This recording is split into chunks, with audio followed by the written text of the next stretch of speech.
The auction block stood in the center of Malad City's dusty square, and Beatrice Graham felt the Idaho sun burning through her thin cotton dress as men's eyes measured her worth like she was livestock. Her sister Bonnie stood beside her, trembling, clutching Beatrice's hand so tightly that her fingernails left crescents in her palm. The auctioneer's voice droned on about their father's debts, about the necessity of selling everything he owned to settle accounts, and that everything apparently included his two daughters. Beatrice wanted to scream that this was 1885, not the Dark Ages, but she knew the law didn't see it quite that way when a man died owing money to half the territory, and his daughters had no male relatives to claim them. "We have two fine young ladies here," the auctioneer announced, his tobacco-stained teeth showing as he grinned. "Beatrice, age 22, can read and write, cook, sew, and manage a household. Bonnie, age 18, skilled in the same. Their father's debts total $300. Who will take responsibility for these women in exchange for settling his accounts?" Beatrice scanned the crowd, recognizing most of the faces. There was Samuel Hutchins, the banker who had foreclosed on their small farm. Martin Reynolds, the general store owner who her father had owed for supplies. And then there were the others, men who had no claim to the debt but had come to gawk or perhaps make an offer of a different sort. Her stomach turned. "I will not be separated from Bonnie," Beatrice called out, her voice carrying across the square despite the fear making her throat tight. "Whatever arrangement is made, my sister stays with me," the auctioneer frowned. "Now, miss, you are not exactly in a position to make demands." "It is not a demand, it is a condition," Beatrice insisted. "We are a package arrangement or there is no arrangement at all." Murmurs rippled through the crowd. Bonnie pressed closer to her sister's side. At 18, she was pretty in a way that Beatrice knew would attract the wrong kind of attention. Beatrice herself was handsome rather than beautiful, with strong features and steady brown eyes that had learned early to hide fear behind determination. "This is highly irregular," Samuel Hutchins complained. "The debt could be settled by one woman's labor. 2 mouths to feed doubles the burden." "Then perhaps you should not have extended so much credit to a drinking man," Beatrice shot back, earning a few chuckles from the crowd. A movement at the edge of the square caught her attention. A tall man dismounted from a roan horse, his spurs jingling as his boots hit the packed earth.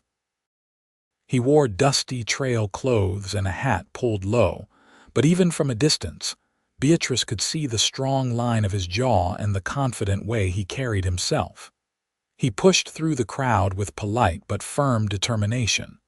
"What is the total amount owed?" the stranger asked, his voice deep and calm.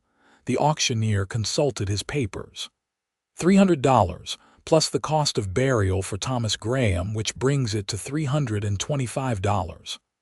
"I will settle the debt," the stranger said, pulling a leather pouch from his jacket. "On the condition that both young ladies come to work on my ranch. I need a cook and housekeeper and someone to help with the chickens and the garden. The arrangement will be employment, not servitude.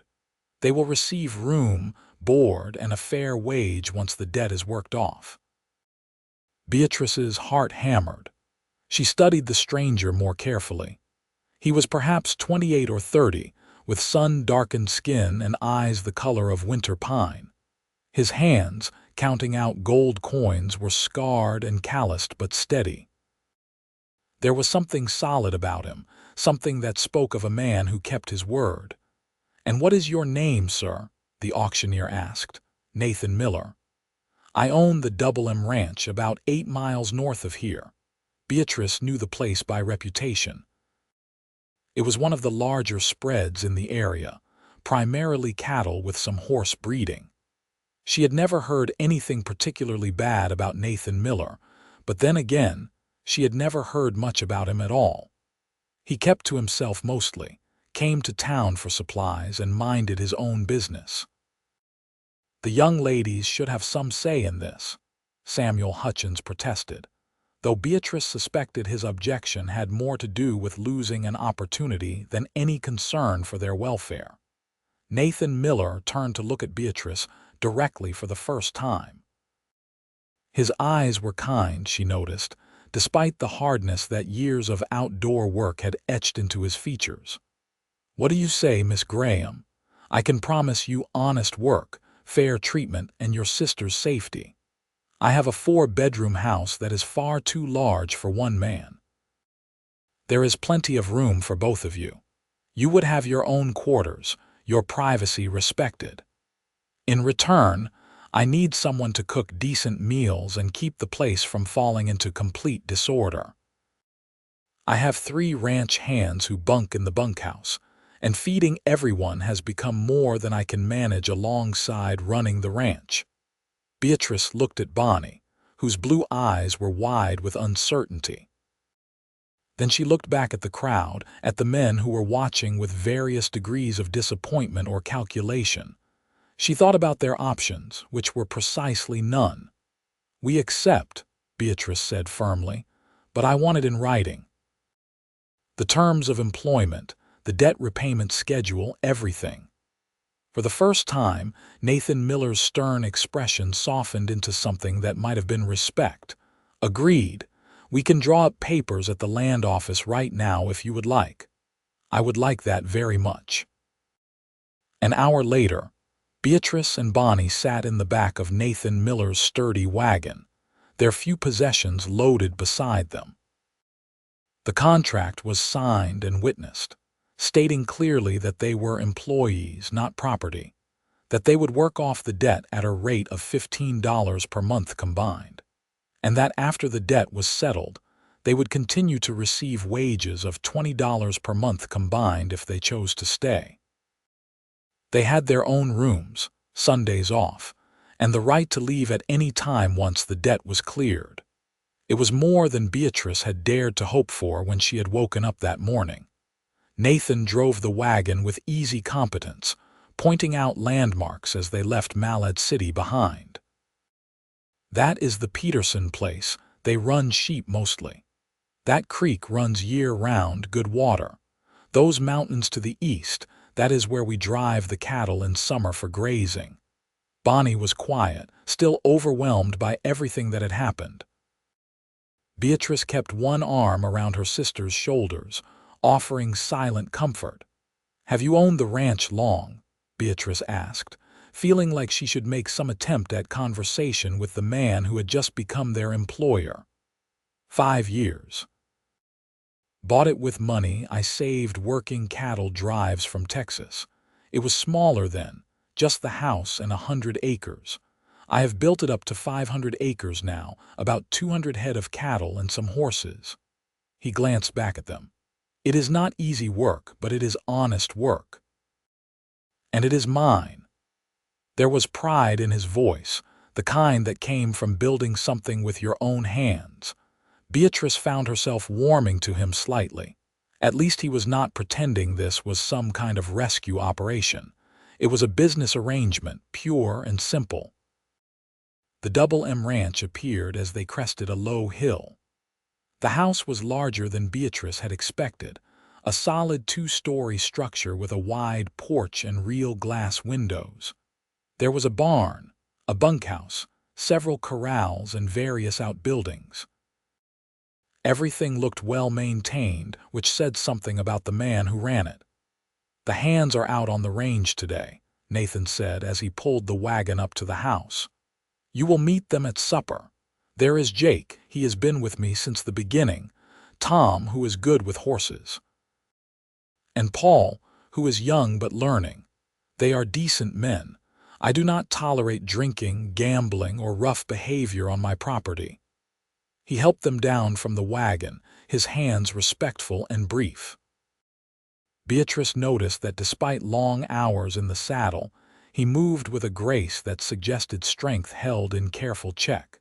The inside of the house was clean but sparse, with the unmistakable feel of a place where a man lived alone. The furniture was sturdy but mismatched.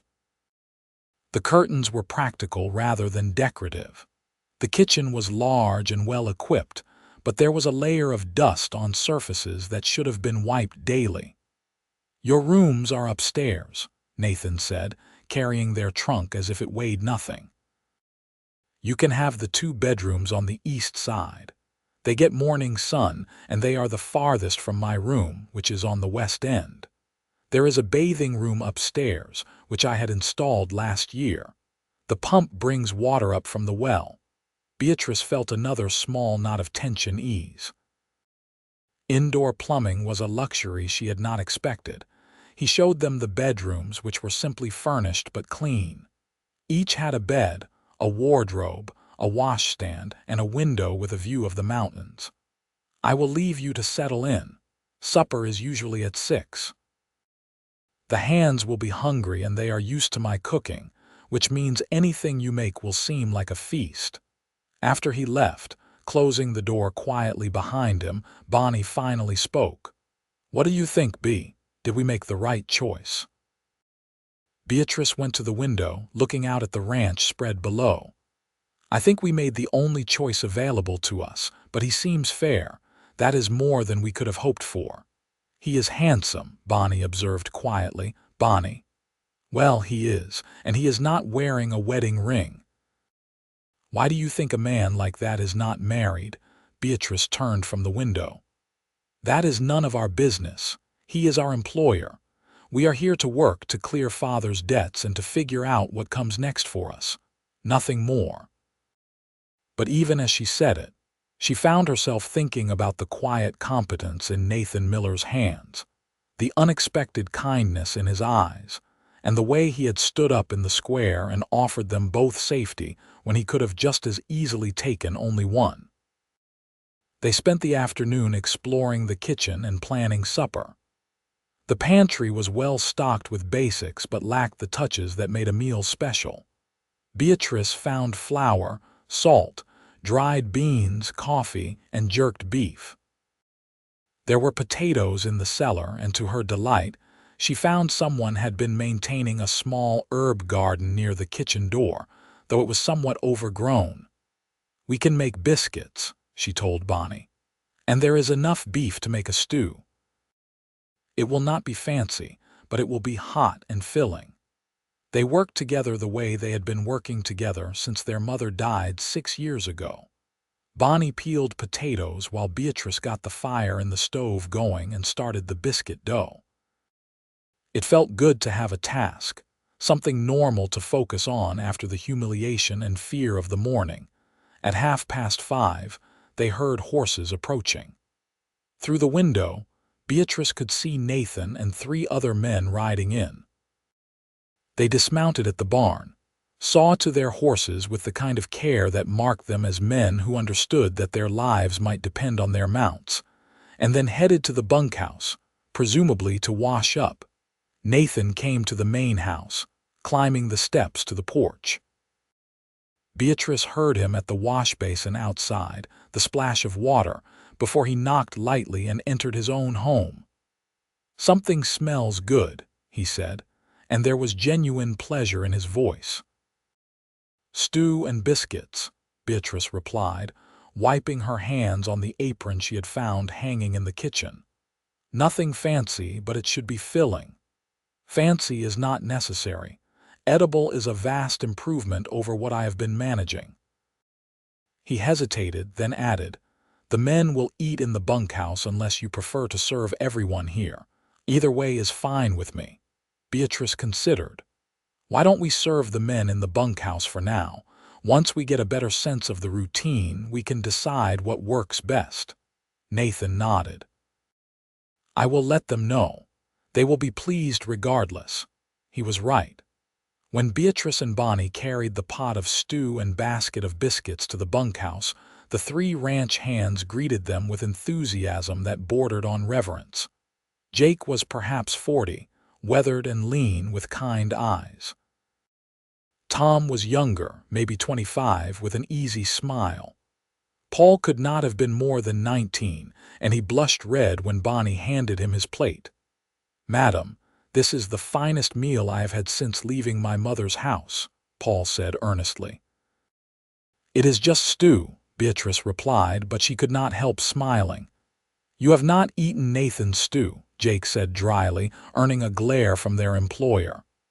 "My cooking is functional," Nathan defended. "Your cooking is punishment," Tom corrected cheerfully. The easy banter among the men, the way they joked with Nathan without fear, told Beatrice more about the kind of boss he was than any words could have. These men respected him, but they were not afraid of him. That mattered. Back at the main house, Nathan insisted that Beatrice and Bonnie eat at the table with him. "You are not servants," he said firmly when Beatrice suggested they eat in the kitchen. "You work for me, yes, but you are not beneath me. We will eat together like civilized people." It was awkward at first. Beatrice and Bonnie were used to their father's moods, to eating in silence or to the sound of his complaints. Nathan was quiet, but it was a comfortable quiet, broken occasionally by practical questions or observations.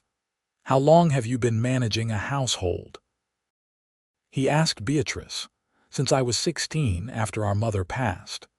Before that, I helped her with everything, so I suppose I have been learning since I was old enough to stand on a stool and stir a pot." "And you, Miss Bonnie?" Nathan asked, turning his attention to her younger sister. Bonnie, who had been mostly silent, looked up in surprise at being addressed directly. "I help Beatrice with everything. I am better at sewing than cooking, but I can do both." "The curtains in the parlor are in sad shape," Nathan said. "If you have the skill and the inclination, I would be grateful if you could make new ones. I will provide fabric and whatever else you need from town." Bonnie's face brightened. She loved sewing, took pride in it. "I would be happy to." After supper, Nathan excused himself to do a final check on the animals. Beatrice and Bonnie cleaned the kitchen, learning where everything went, establishing the rhythms that would become routine. "He is nicer than I expected," Bonnie said quietly as she dried dishes. "He is fair," Beatrice agreed. "That is all we can ask for." But as she lay in bed that night in a room that was hers, in a house that felt safer than anywhere she had been in years, Beatrice found herself thinking about Nathan Miller in ways that had nothing to do with fairness or employment. She thought about the way he moved, the quiet authority in his voice, the unexpected gentleness in his treatment of them.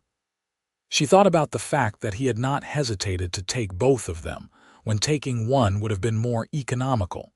She pushed the thoughts away. It was too soon, too complicated. She had Bonnie to think about, a debt to work off, and a future to plan. There was no room for foolish romantic notions about a cowboy rancher who probably saw them as nothing more than a solution to his domestic problems. The days settled into a routine. Beatrice woke before dawn to start breakfast. She learned that Nathan liked his coffee strong and hot, that Jake preferred bacon crispy, that Tom would eat anything put in front of him with equal enthusiasm, and that young Paul was homesick for his mother's cooking and grateful for anything that reminded him of it. She learned the rhythms of the ranch, when the men rode out, when they came back, when they needed a big midday meal brought out to the range, and when they could come back to the house. Bonnie threw herself into household projects. She made new curtains for the parlor in a cheerful yellow fabric that Nathan bought without question. She mended clothes, both for the household and for the ranch hands who shyly brought her torn shirts and pants with holes in the knees. She weeded and expanded the kitchen garden, planting vegetables and herbs. Nathan was gone much of the day, working the ranch alongside his men. But in the evenings, he would sit on the porch, going over accounts or mending tack, and sometimes Beatrice would join him there, shelling peas or darning socks, and they would talk. She learned that he had grown up in Missouri, the youngest of 4 brothers. He had left home at 16, worked his way west, learned ranching on other men's land before buying his own. He had no wife because, as he put it, he had been too busy building something worth offering to the right woman. And now that you have it, Beatrice asked one evening, surprising herself with her boldness. Nathan looked at her for a long moment, his green eyes thoughtful. Now I am starting to think maybe I should stop being so focused on the ranch and pay attention to other things. Her heart did something complicated in her chest, but before she could respond, Bonnie came out with coffee, and the moment passed. 3 weeks after they arrived at the Double M, Beatrice woke to shouting. She grabbed her robe and ran downstairs to find Nathan at the door, talking urgently with Jake. "What is wrong?" she asked. Nathan turned, his face grim. "Cattle rustlers. They hit the Peterson place last night, got away with about 50 head. Jake just heard from one of Peterson's hands. They are organizing a group to track them." "You are going with them," Beatrice said. It was not a question. "I have to. If they are hitting ranches in the area, the Double M could be next. We need to make it clear that stealing cattle around here comes with consequences." Beatrice felt fear curl in her stomach, but she pushed it down. "How long will you be gone?" "A few days, maybe more. Jake will stay here with Tom and Paul to watch the ranch. I will take some of the other men from neighboring spreads." He moved to gather supplies, his movements efficient. Beatrice followed him to the kitchen, packing food without being asked. Dried beef, biscuits, coffee, jerked venison, enough for several days. "Be careful," she said as she handed him the saddlebag. Nathan took it, but his eyes were on her face. "I will come back, Beatrice. I promise you that." It was the first time he had used her given name without the miss before it. The intimacy of it, the quiet certainty in his voice, made her throat tight. "See that you do. Bonnie and I have grown accustomed to regular meals and a roof that does not leak. We would hate to have to find new employment." He smiled then, a real smile that crinkled the corners of his eyes. "Cannot have that." Then he was gone, riding out with his rifle and his determination, and Beatrice was left to wait and worry. The days passed slowly. Tom and Paul rode the range, keeping watch on the cattle. Jake stayed closer to the house, his rifle always within reach. Beatrice and Bonnie maintained the household routine, but tension underscored everything. On the third night, riders approached after dark. Beatrice's heart jumped into her throat, but Jake recognized Nathan's horse and called out a greeting. Beatrice rushed to the porch, relief flooding through her when she saw Nathan dismount, dusty and tired but whole. "We caught them," he said simply. "They are on their way to the territorial prison in Boise. Peterson got most of his cattle back." "Come inside," Beatrice said. "You need food and rest."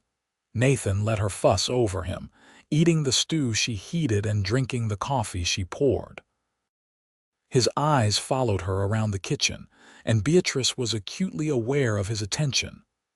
"I thought about you while I was gone," Nathan said quietly after Bonnie had gone up to bed and they were alone. "I thought about coming back here to this house to you." Beatrice's hands stilled on the plate she was washing. "Nathan, I know the circumstances that brought you here were not ideal," he continued. "I know you are working off a debt, that you might not have chosen this if you had other options. But Beatrice, these past weeks, having you here, talking with you, watching you make this house into a home, I have felt something I have not felt before. I am not good with words, but I wanted you to know. When your debt is paid, when you are free to leave if you choose, I hope you will stay. Not as an employee, as something more." Beatrice turned to face him, her heart pounding. "What are you asking me?" Nathan stood, crossing the kitchen to stand in front of her. He did not touch her, but she could feel the warmth of him, smell the scent of leather and horse and the open range. "I am saying that I am falling in love with you, Beatrice Graham. I am saying that I would like the chance to court you properly if you will have me. I am saying that I want to know if you feel even a fraction of what I feel." "I do," she whispered. "I feel it all, Nathan. I have been trying not to, telling myself it was too soon, too complicated, but I feel it." He reached up slowly, giving her time to pull away, and cupped her face in his calloused hand. "May I kiss you?" "Yes." His kiss was gentle, reverent, nothing like what she might have expected from a rough cowboy. It tasted like promises and possibility, like a future she had not let herself imagine. When he pulled back, his eyes were bright. "I will do this right," he said. "I will court you properly. But Beatrice, I want you to know my intentions are serious. When you are ready, when your debt is clear and you are free to choose, I will ask you to marry me, and I hope with everything in me that you will say yes." Beatrice felt tears prick her eyes, but they were good tears, happy tears. "I will look forward to that question." Nathan Miller. Over the next weeks, Nathan courted Beatrice with a mixture of frontier practicality and surprising romance. He brought her wildflowers from the range. He taught her to ride better, taking her out on a gentle mare to see the ranch. He talked to her about his plans, his dreams, asking her opinion and actually listening to her answers. He made it clear to everyone that Beatrice Graham was a woman he was courting, not just his housekeeper, and he treated her with a respect that made her heart swell. Bonnie noticed, of course. "He is in love with you," she said one afternoon as they worked in the garden together. "I know," Beatrice replied, unable to keep the smile from her face. "And you love him." "Yes." Bonnie was quiet for a moment, pulling weeds with focused attention. Then she said, "What will happen to me, Bea? When you marry him, what will happen to me?" Beatrice's hand stilled. She had been so caught up in her own happiness that she had not fully considered Bonnie's fears. She turned to her sister, seeing the worry in her blue eyes. "What do you mean? You will be his wife. You will not need me here."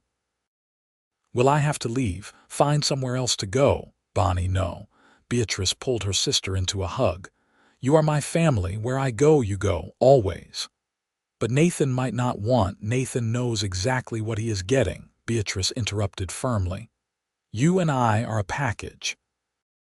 I would never marry a man who would not welcome my sister as part of our family." That evening, Beatrice brought it up with Nathan as they sat on the porch.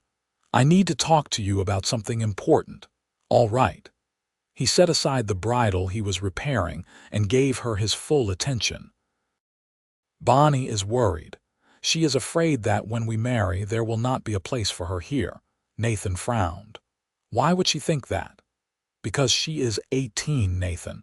She is thinking about what happens when she is no longer needed. She is thinking about how she fits into a future where I am your wife." Nathan was quiet for a long moment, his expression thoughtful. Then he stood and went into the house. Beatrice heard him climbing the stairs, heard the soft knock on Bonnie's door. She followed, standing in the hallway as Nathan talked to her sister. "Bonnie, I need you to understand something," Nathan was saying, his voice gentle but firm. "This ranch is big, bigger than one couple can manage alone. When Beatrice and I marry, and I hope that will be soon, you will not be a guest or a burden. You will be family. My sister, if you will accept that. This house has 4 bedrooms for a reason. There is room for you, for children if we are blessed with them, for family. You have a place here for as long as you want it. Understood?" Beatrice heard her sister's tearful "Yes, thank you," and felt her own eyes well up. When Nathan came back to the hallway, he found Beatrice waiting. "Was that all right? Did I overstep?" She kissed him, pouring all her gratitude and love into it. "That was perfect. You are perfect." The debt was officially paid off in early September, 4 months after that day in the town square. Nathan insisted on having a proper accounting done, showing Beatrice every dollar and cent, making sure she understood that she was free, that she owed him nothing. "I want you to choose me because you want to, not because you feel obligated," he said. That evening he took her for a walk to the creek that ran through the property. The aspens were starting to turn gold, and the air had the first crisp bite of autumn. "Beatrice Graham," Nathan said, stopping by the water and taking both her hands in his. "4 months ago, I went to town thinking I would buy supplies and maybe a new saddle. Instead, I found you. You have made my house a home. You have made my life fuller than I ever imagined it could be. You are strong and smart and beautiful, and I love you more than I thought it was possible to love anyone. Will you marry me? Will you be my wife, my partner, my love for all the days we have left?" Beatrice felt joy bubble up inside her like spring water. "Yes, Nathan. Yes, I will marry you." He kissed her there by the creek, with the gold leaves falling around them and the water singing over the rocks, and Beatrice thought that she had never been so happy in her entire life. They were married 3 weeks later in Malad City, in the small church on Main Street. Bonnie stood up with Beatrice, and Jake stood up with Nathan. The whole town turned out, curious about the match, and Beatrice held her head high, knowing that she was not the desperate girl being sold on the square anymore. She was a woman who had chosen her future, who was marrying a good man for love. The wedding night was tender and sweet, Nathan proving to be as considerate and gentle in the marriage bed as he was in everything else. Beatrice had been nervous, but Nathan took his time, making sure she felt safe and cherished, and by the time the sun rose the next morning, she felt like a different person. She felt like a wife, like a woman truly loved. Life on the Double M settled into new rhythms. Beatrice managed the household with Bonnie's help, but now she also sat with Nathan in the evenings going over the ranch accounts, offering her opinions on business decisions, planning for the future. Nathan valued her mind as much as he loved her body, and that equality strengthened their marriage. Bonnie flourished too. With the security of knowing she had a permanent home, she relaxed, her natural sunny personality emerging. She took over the kitchen garden completely, expanding it until they were growing enough vegetables to sell the surplus in town.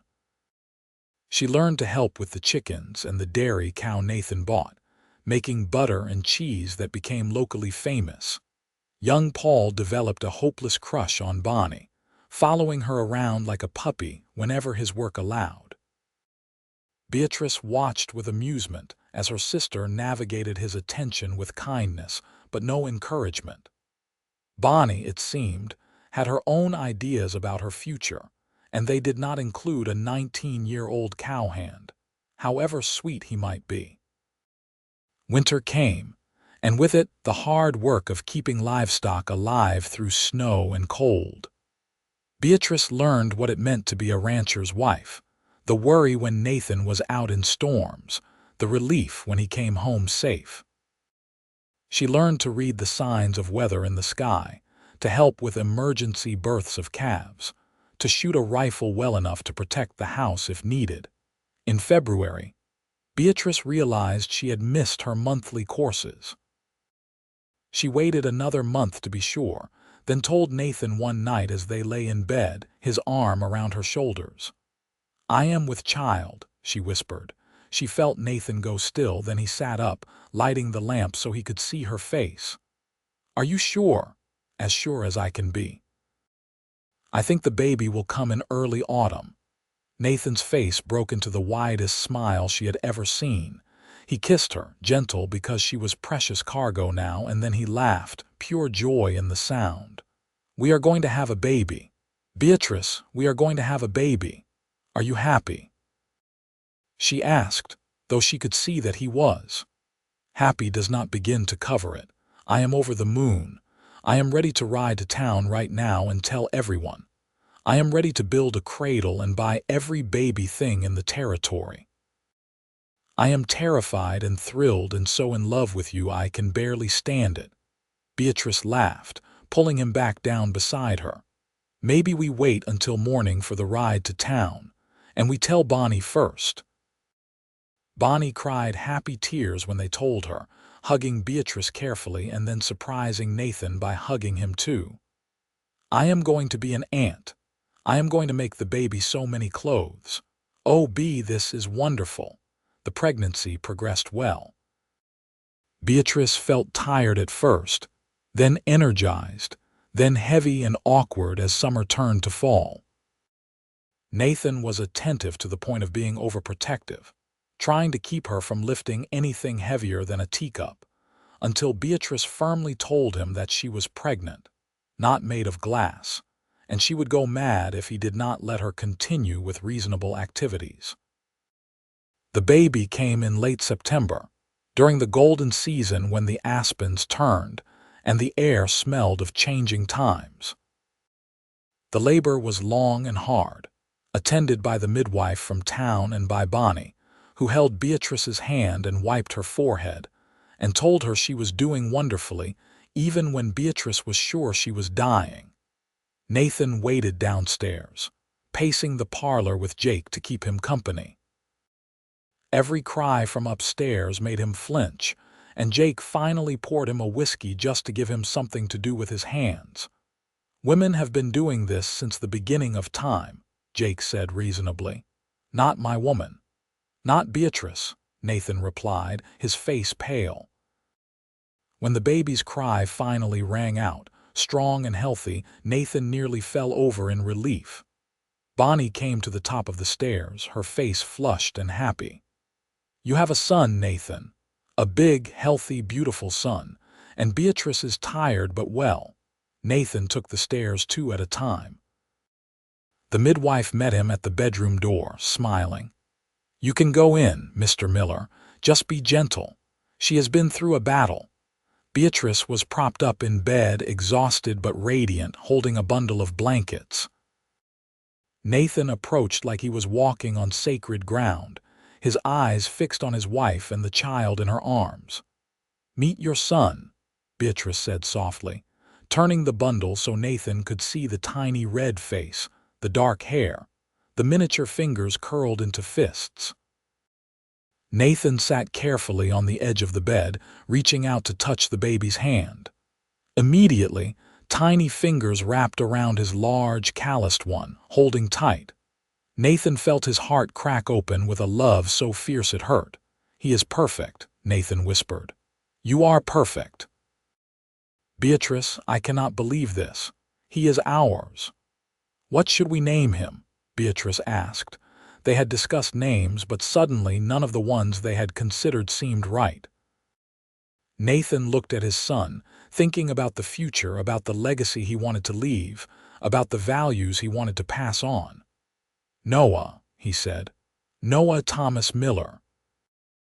Noah means rest and comfort, and Thomas for your father, because despite everything, he brought you into the world, and without you, I would not have this moment." Beatrice's eyes filled with tears. "Noah Thomas Miller. It is perfect." The household adjusted to the presence of a baby. Little Noah was a good child, healthy and strong lunged, nursing well and sleeping in reasonable stretches. Bonnie was a devoted aunt, always ready to walk him when he was fussy or watch him so Beatrice could rest.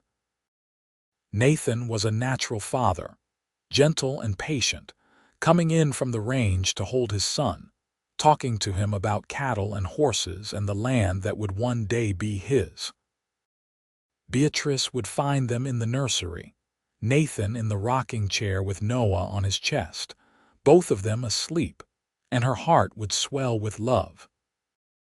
One evening, when Noah was about 3 months old and the first snow had fallen, covering the ranch in white, Beatrice found Bonnie sitting alone in the parlor, looking out the window with a pensive expression.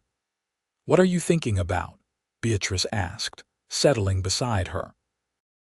Bonnie was quiet for a moment, then said, "I am thinking about my future, Bea.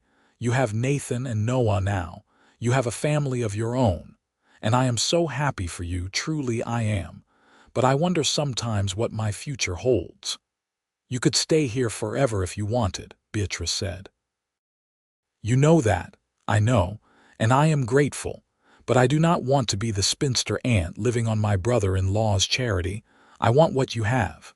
A husband who loves me, children of my own, a purpose beyond helping with someone else's family. Beatrice took her sister's hand. Then we will make sure you have opportunities to meet people. When spring comes, we will go to the church socials and the town gatherings. You are beautiful and accomplished, Bonnie. Any man would be lucky to have you. But fate had different plans, and they arrived in the form of a stranger on a cold December morning. Beatrice was in the kitchen, kneading bread while Noah napped upstairs, when she heard horses and voices outside. She wiped her hands and went to the window, seeing Nathan and the hands talking to a man she did not recognize. He was tall, bundled in a heavy coat, leading a horse that was limping badly. Nathan brought the stranger to the house, knocking before entering. "Beatrice, this is Daniel Morrison. His horse threw a shoe and came up lame about a mile from here. I have invited him to stay until the animal is sound enough to travel." Beatrice studied the newcomer. He was perhaps 26 or 27, with dark hair and gray eyes, clean-shaven and polite. His clothes, though travel-worn, were of good quality. "Of course, we have the spare room. You are welcome, Mr. Morrison." "I am grateful, Mrs. Miller. I apologize for the imposition." "It is no imposition. Anyone can have horse trouble. Come get warm by the fire. I will make coffee." Daniel Morrison, it turned out, was a schoolteacher, traveling from Boise to a new position in a small town south of Malad City. He was educated, well-spoken, and clearly from a good family. Over supper that evening, he entertained them with stories of growing up in Boston, of studying at a teacher's college, of his decision to head west to make a difference in frontier education. Bonnie, who had been quiet at first, gradually joined the conversation. When Daniel learned that she could read and write well and that she had never had much formal schooling, he was impressed. "You have educated yourself, then. That shows real character, Miss Graham." Bonnie blushed. "My sister taught me. Beatrice is the smart one." "I doubt that," Daniel said with a smile. "I suspect you are smarter than you give yourself credit for." Nathan and Beatrice exchanged glances. They both saw the way Daniel looked at Bonnie, and the way Bonnie, for the first time since they had come to the ranch, looked back at a man with interest rather than wariness. Daniel's horse needed several days of rest before it could travel. During that time, he proved to be excellent company. He helped around the ranch despite Nathan's protests that he was a guest. He played with baby Noah, showing a gentleness with the infant that made Beatrice like him even more. And he spent hours talking with Bonnie, discussing books and ideas, teaching her about history and science, clearly delighted to find such an eager student.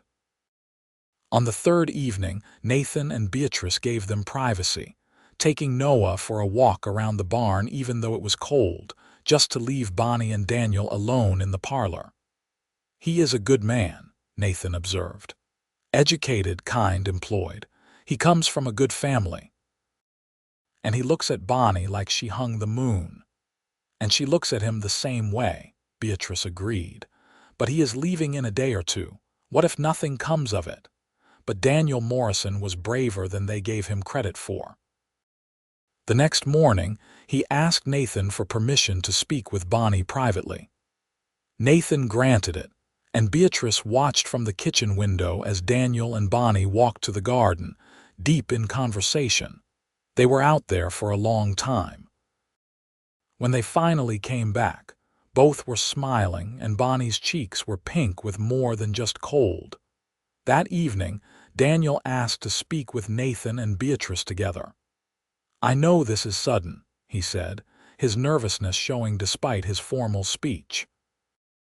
"I have only known Bonnie for a few days, but in those days I have come to admire her tremendously. She is intelligent, kind, hard-working, and beautiful. I have a good position waiting for me, a house that comes with the job and prospects for a solid future. With your permission, I would like to court Bonnie.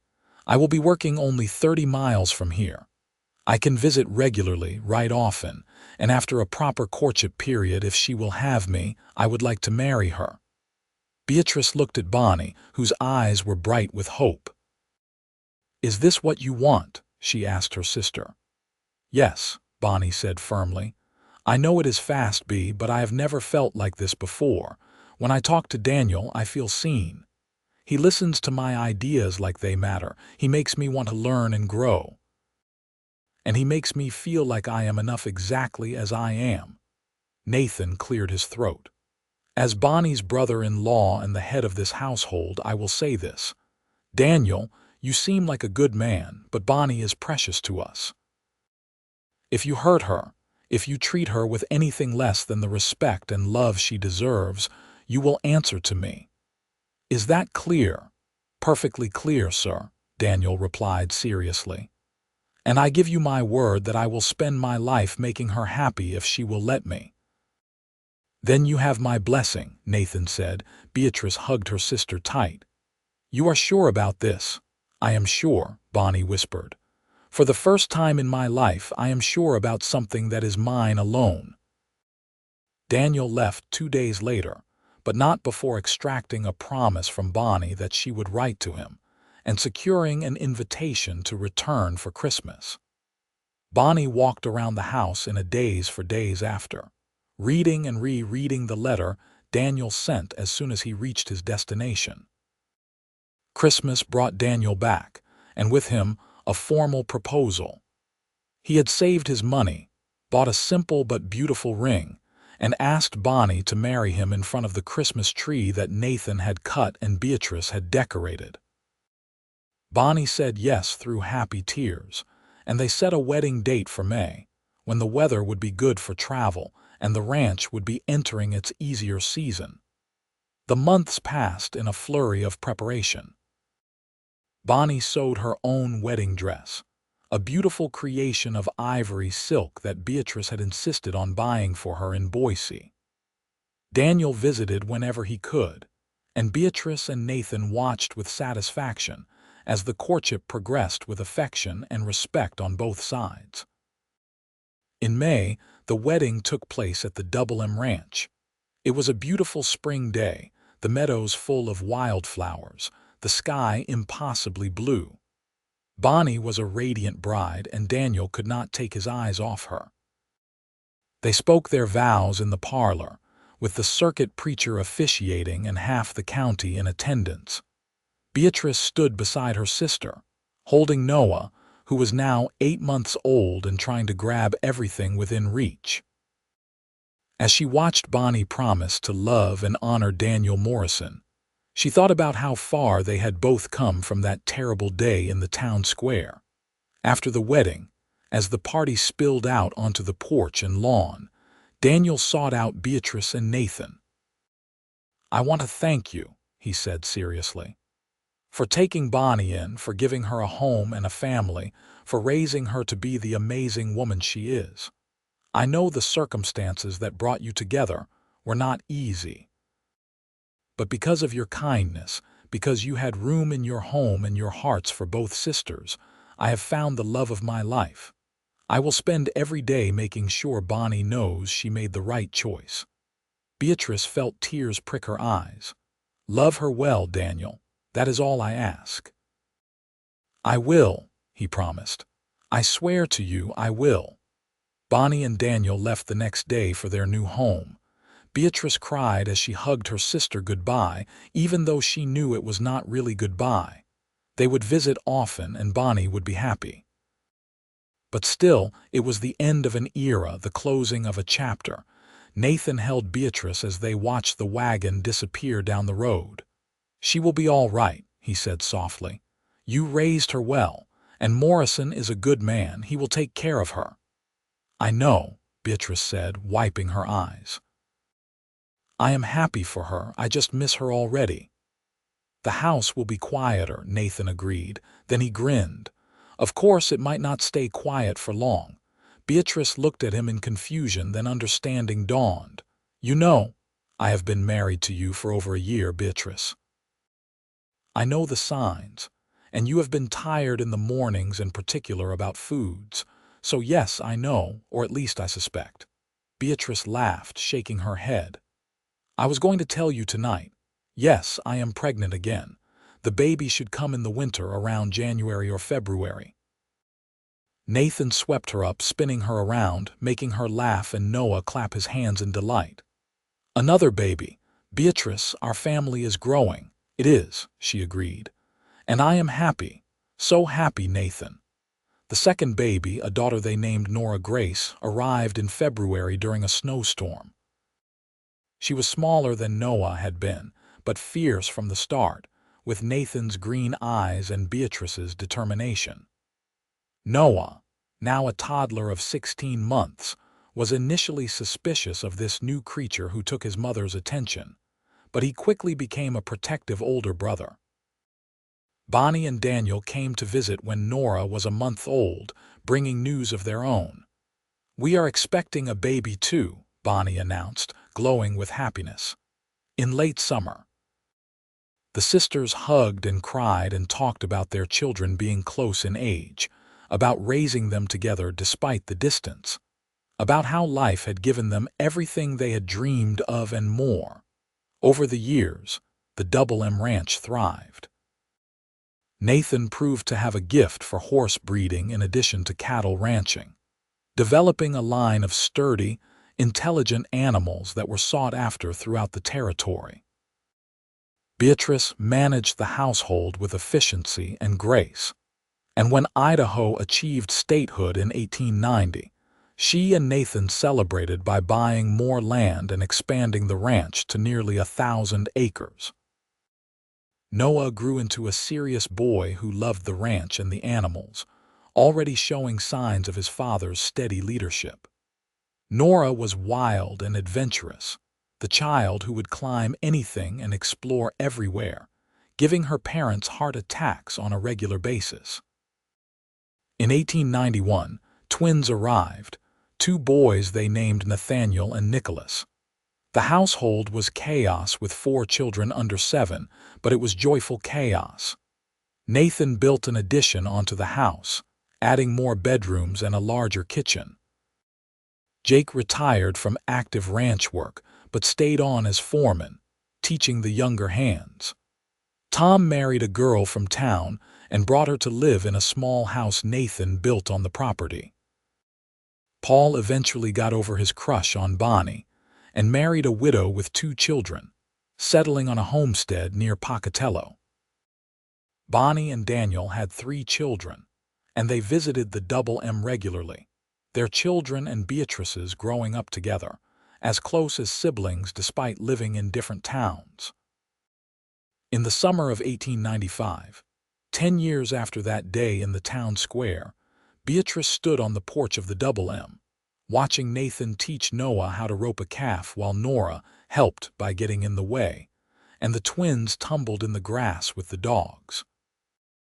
Inside, she could hear the sounds of the housekeeper she had hired singing as she prepared supper.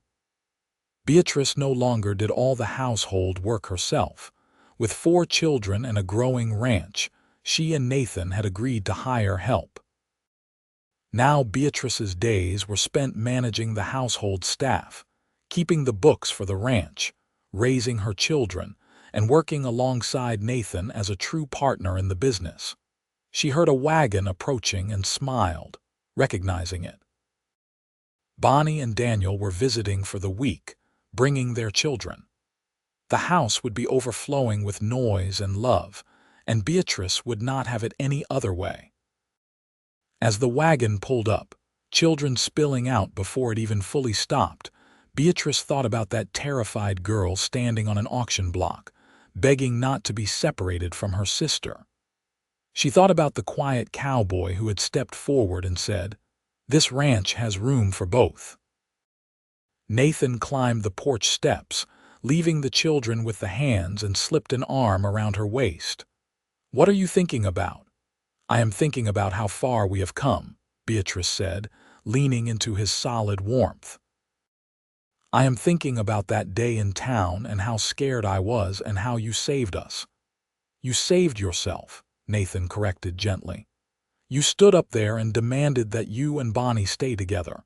You set the terms. I just offered the space."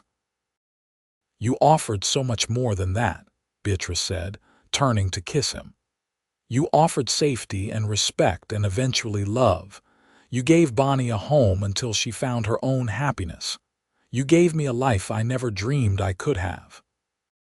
"You gave me everything," Nathan replied, his voice rough with emotion. "A home, a family, a purpose beyond just surviving. You are my heart, Beatrice Miller. You have been since the day you stepped off that wagon with your chin up and your eyes daring me to mistreat you." Bonnie climbed the steps, laughing. "Are you two going to stand there being romantic, or are you going to help us unload?" "We are going to be romantic," Nathan said firmly, making Bonnie laugh. "Fine, be that way. Daniel and I will manage." As Bonnie went back to the wagon, Beatrice watched her sister, seeing the happiness in her movements, the confidence in her bearing. Bonnie had grown from a frightened 18-year-old girl into a capable woman, a loving mother, a partner to a good man. "We did all right," Beatrice said softly. "We did better than all right," Nathan replied. "We built something real, something lasting, together." That evening the house was full of noise and laughter. Children ran through the rooms, adults talked over coffee and pie, and the Double M Ranch felt exactly like what it was, a home filled with love. Later, after the children were finally settled and the house was quiet, Nathan and Beatrice sat on the porch in the rocking chairs they had bought for just this purpose. The stars were brilliant overhead, and the sound of cattle lowing in the distance was peaceful. "You ever regret it?" Nathan asked. "If you could go back and choose differently, would you?" Beatrice thought about it honestly. "If I could go back, I would save my father from himself. I would prevent the debts and the drinking and the shame. But if I could not change that, if the choice was still the auction block, then no. I would not change a single thing that came after. I would choose you every time, Nathan Miller. I would choose this life, this family, this love. Every single time." Nathan reached over and took her hand, his thumb rubbing across her knuckles. "I went to town that day for a new saddle," he said, "not for the first time. I came home with you and Bonnie and thought I was just solving a practical problem. But Beatrice, you were the best decision I ever made. The best thing that ever happened to me." They sat in comfortable silence, hands linked, looking out over the land they had built together. Inside the house, their children slept safely.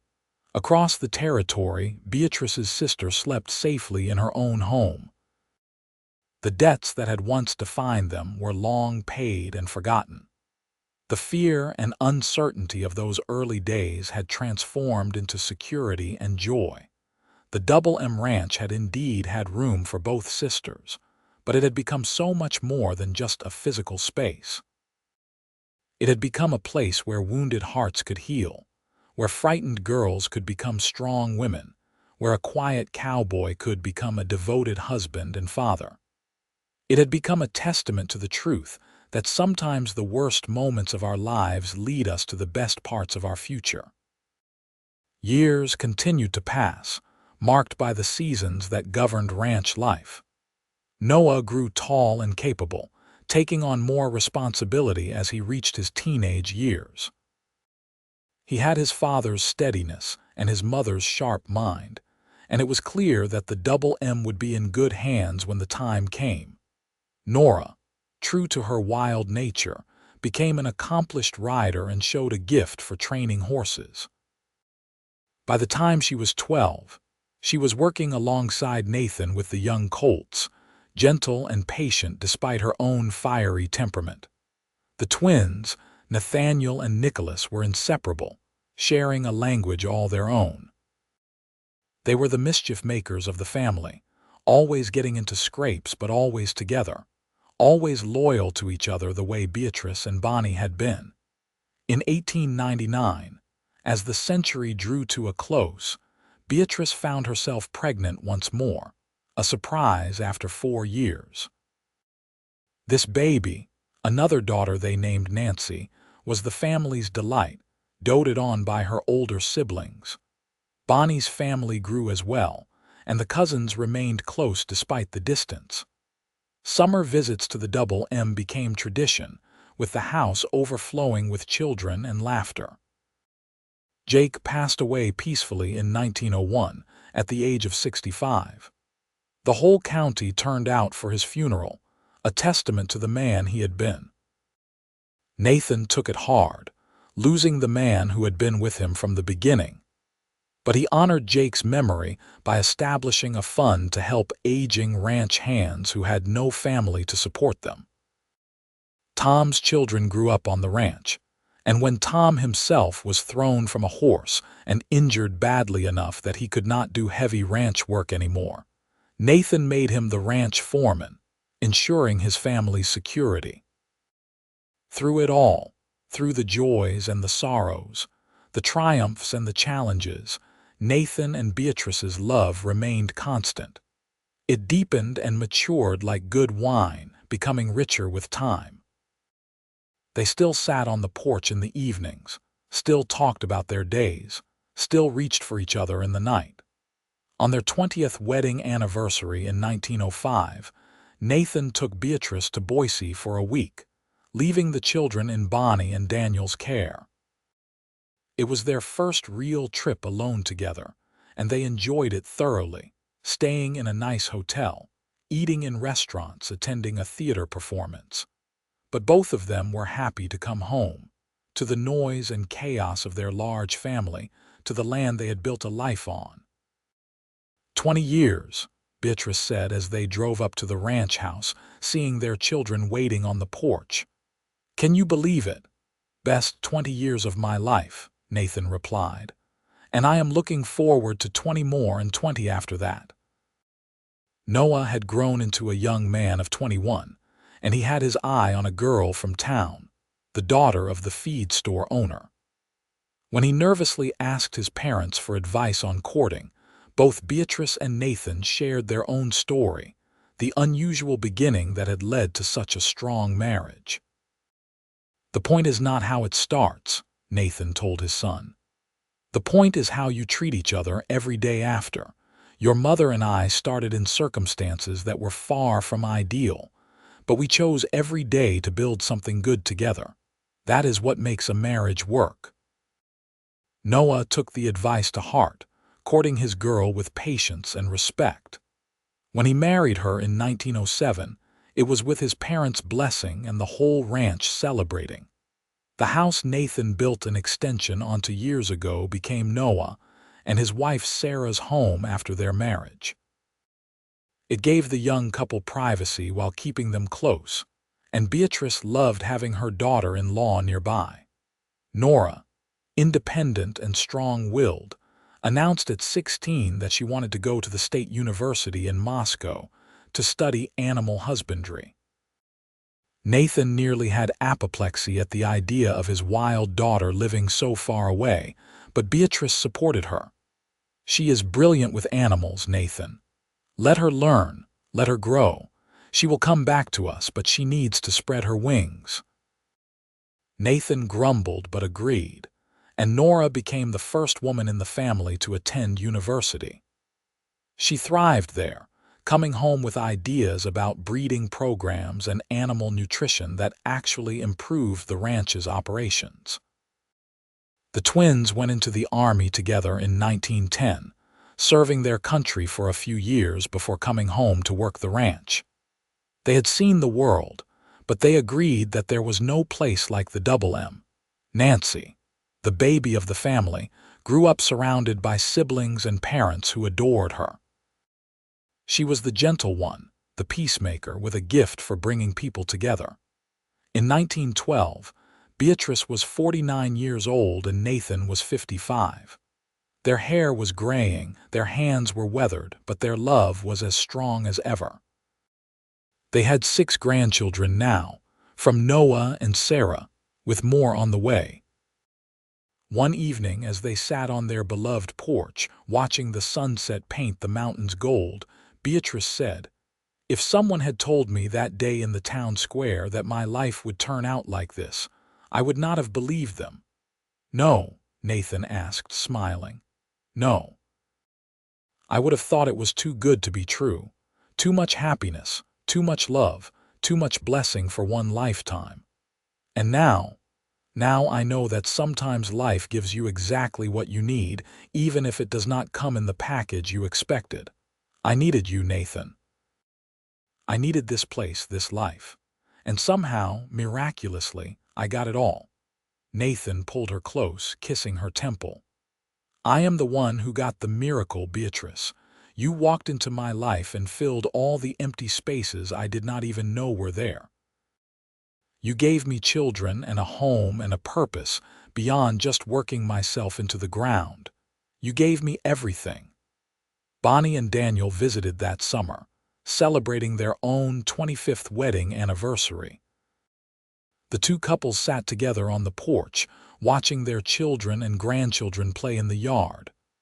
"You remember how scared we were?" Bonnie asked Beatrice quietly. "Every day," Beatrice replied. "And every day I am grateful for how things turned out." "When you begged to take me too," Bonnie said, tears in her eyes. "When you refused to be separated from me, you saved my life, Bea. I do not know what would have happened to me if you had not been so brave." "You would have been fine," Beatrice said firmly. "You have always been stronger than you thought, but I am glad we stayed together. I am glad Nathan saw fit to give us both a home." Nathan, overhearing, spoke up. "This ranch had room for both of you. It needed both of you. You made it a home, both of you together." I am grateful every day that Beatrice set that condition, that she refused to be separated from you. It brought all of us together. Daniel raised his glass. "To sisters who refuse to be parted, to cowboys who have room in their hearts and homes for family, to love that grows from the unlikeliest beginnings." They all drank to that, celebrating not just their marriages but the bonds of family that had sustained them through the years. As the years continued to roll by, the Double M Ranch became a landmark in the area, known for its quality livestock and its reputation as a place where people were treated fairly. Nathan and Beatrice became pillars of the community, respected for their integrity and their generosity.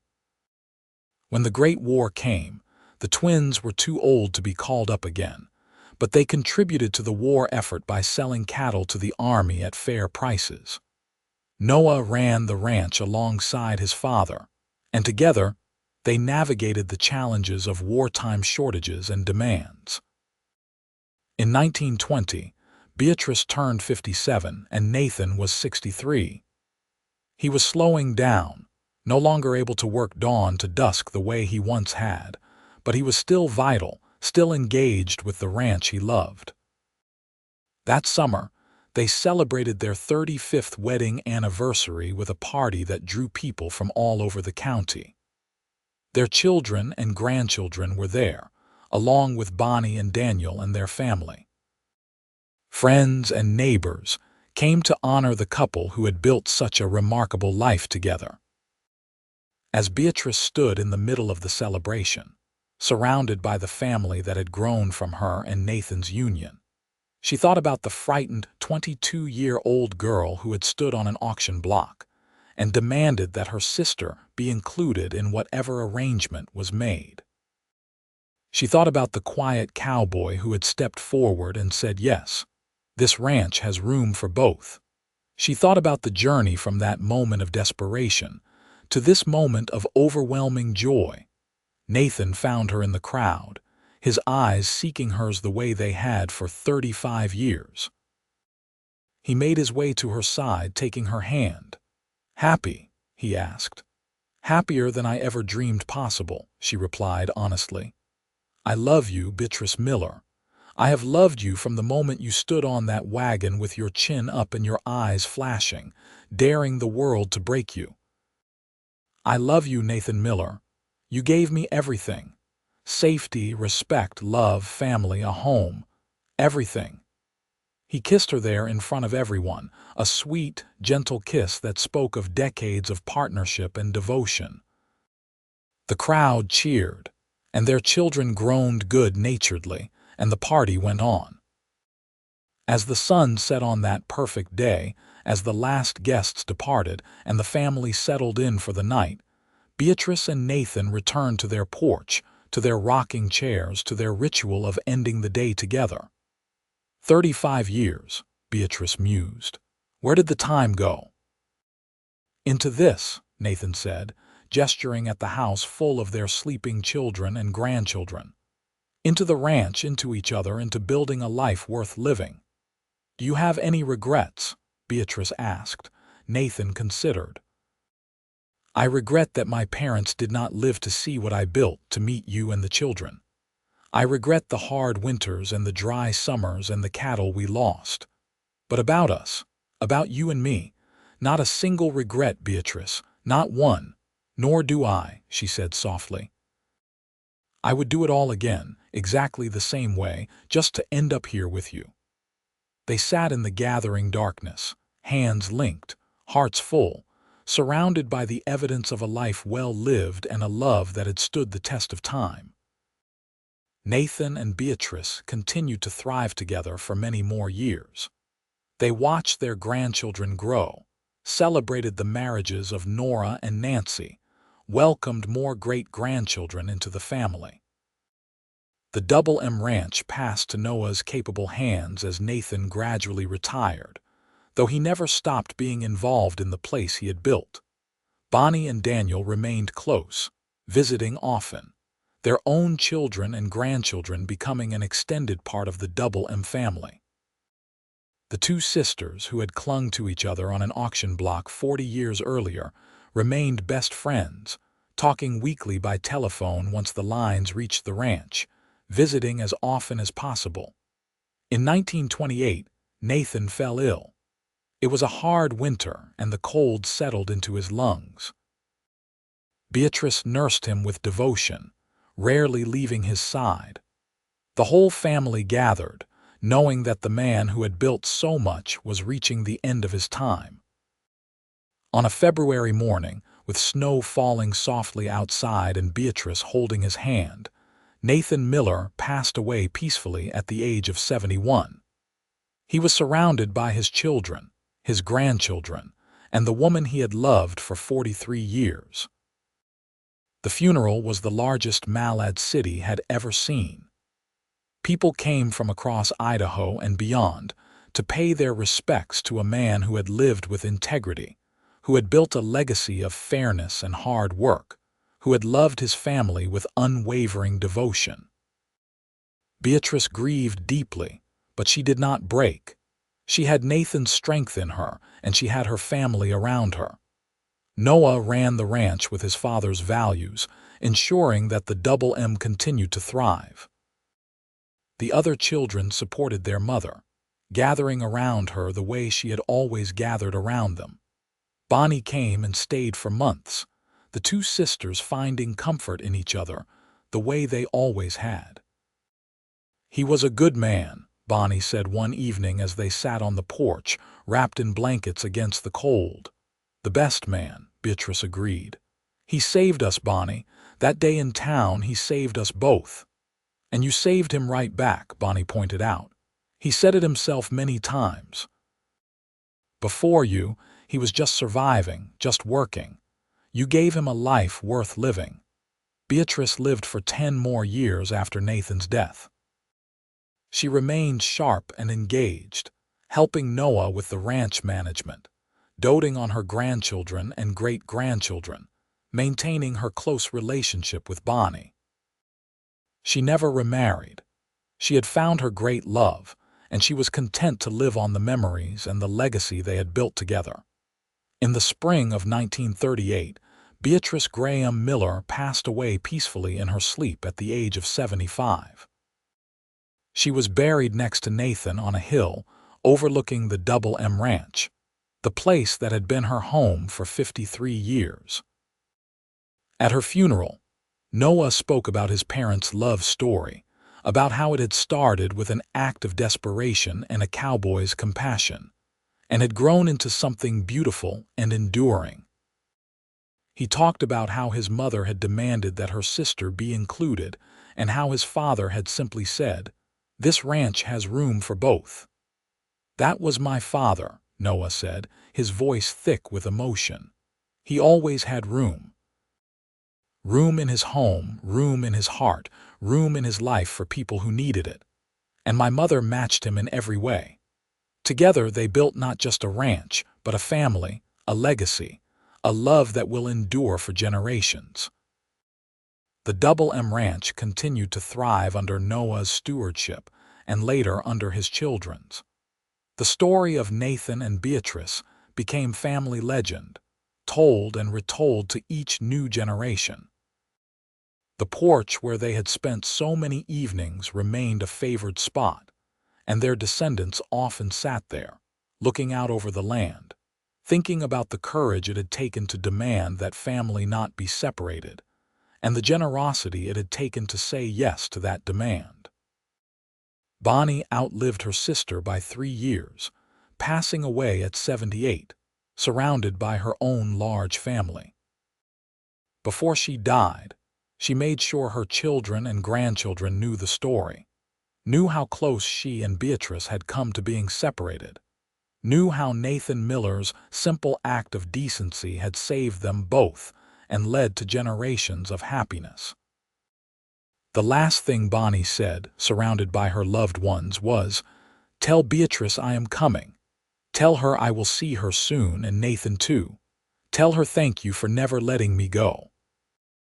And so the story of two sisters and a cowboy who had room for both became part of Idaho history. A reminder that sometimes the worst moments can lead to the best lives, that family is worth fighting for, and that love, when it is real and true, can transform everything. The Double M Ranch still stands today, still in the Miller family, still operating with the values that Nathan and Beatrice instilled. On a wall in the main house hangs a photograph from that 35th anniversary party, showing Nathan and Beatrice surrounded by their children and grandchildren, both of them smiling, their hands linked, their eyes full of love. Beneath the photograph is a small plaque that reads, "This ranch has room for both, and it always will." It is a reminder, for all who see it, that love and family and compassion can build something that lasts long after we are gone. It is a reminder that brave choices made in desperate moments can lead to beautiful lives.